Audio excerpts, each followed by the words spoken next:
Join me as I challenge myself to shop for a whole week without buying any junk food. Grocery shopping can be overwhelming with so many tempting unhealthy options around us.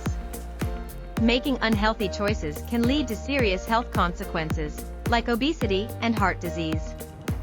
Often, we end up with junk food because we don't plan ahead or we shop when hungry. By being mindful and intentional, we can make better grocery choices.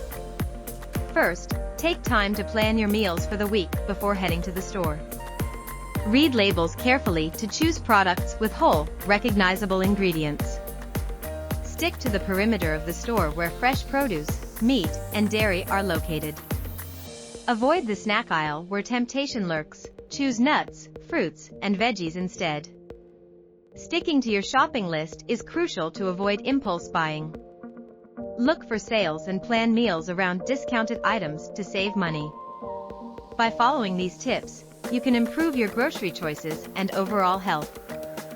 Thanks for watching. Share your own grocery tips in the comments below.